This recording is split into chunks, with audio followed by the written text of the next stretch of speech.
Hello and welcome students. Today I'll be teaching you nutrition in humans. Normally you have food that is available.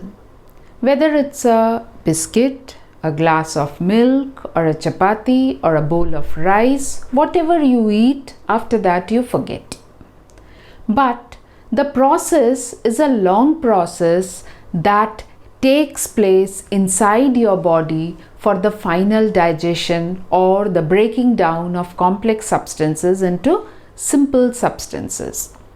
Why is it needed to break down these complex substances into simple substances? Because only then they can be absorbed by the blood.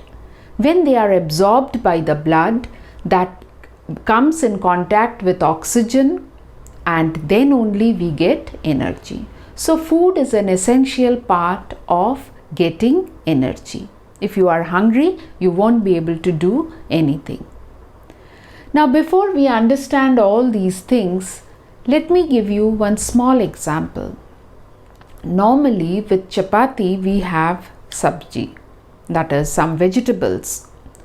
But just try, take a small piece of chapati without anything and chew it for some time.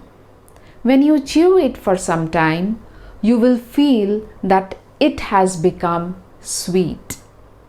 Now that we relate to the beginning of the digestion which takes place in the mouth. The food that you eat mixes with the saliva in the mouth.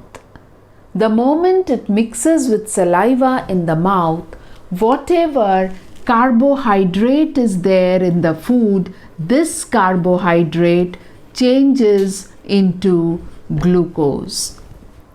And that is the reason why you have that sweet taste from chapati.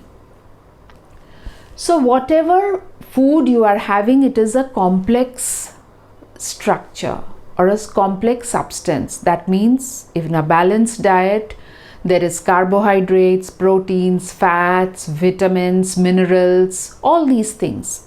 But in that food, the carbohydrate begins its journey or breakdown right in the mouth when saliva mixes and it changes into glucose.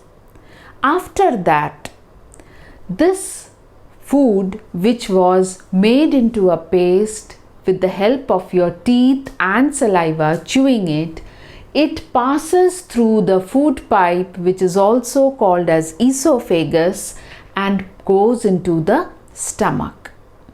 This esophagus is a pipe which connects your mouth to the stomach.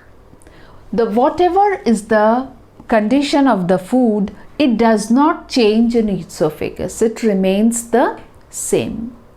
The only thing is, in esophagus, when the food is passing, it passes by the process called peristalsis. What is this peristalsis? Peristalsis is nothing but the alternate contraction and relaxation. If this contracts, food passes in here. If this contracts, food passes here. So alternate contraction and relaxation takes place, which helps the food to move from mouth to the stomach.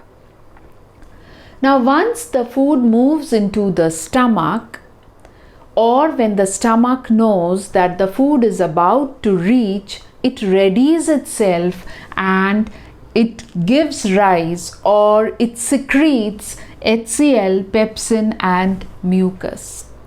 HCl is an acid which is needed for the breakdown of food. Without acidic medium, food will not break down. But this HCl, since it is acidic in nature, it may spoil the lining of the stomach and the intestine. So in order to prevent it, mucus is formed. Suppose if this is the stomach, there is a layer of mucus which is formed so that the HCl does not come in contact with the walls of the stomach.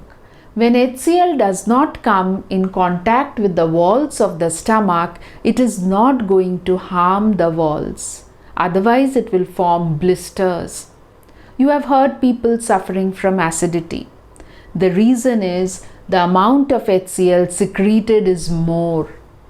And then we have to make it alkaline, only then the person gets relief. Now, along with the HCl and mucus, pepsin is also secreted by the stomach. This pepsin helps in the digestion of protein.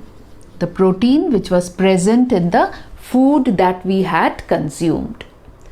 Now, after these process, 90% of the digestion has taken place in the stomach. But remaining 10% it takes place in the small intestine. In the small intestine, bile juice from the liver and pancreatic juice from the pancreas are put, or they are sent. The reason is bile breaks down the fat and pancreatic juice breaks down proteins, and to some extent it also breaks down the fats that is there in the food. And this breakdown takes place in the first part of the small intestine, which is called as the duodenum. The small intestine has three parts. The first part in the duodenum, it takes place. So final breakdown of complex food into simple food or simpler substances takes place in the small intestine. And these are absorbed by the blood. The remaining unwanted, undigested food, which is a waste for the body, from the small intestine passes to the large intestine, from the large intestine to the rectum, then through the anus it is thrown out of the body. What happens, or what is the fate of these substances that is there in the food? The carbohydrate changes into glucose or breaks down into glucose. Proteins break down into amino acids, and fats break down into fatty acids and glycerol. But we also know that in a balanced diet, there is vitamins and minerals, water and roughage. But my dear students, just remember, vitamins and minerals are not stored in the body. Whatever you consume, that is used up by the body daily.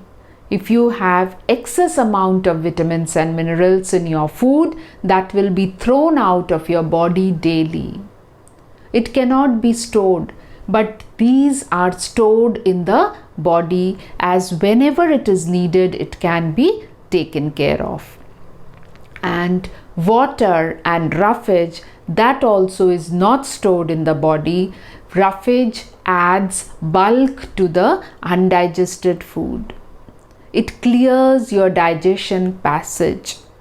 So this is how the digestion or nutrition in humans take place. And finally, these are absorbed by the blood, which goes with the oxygen to give us energy.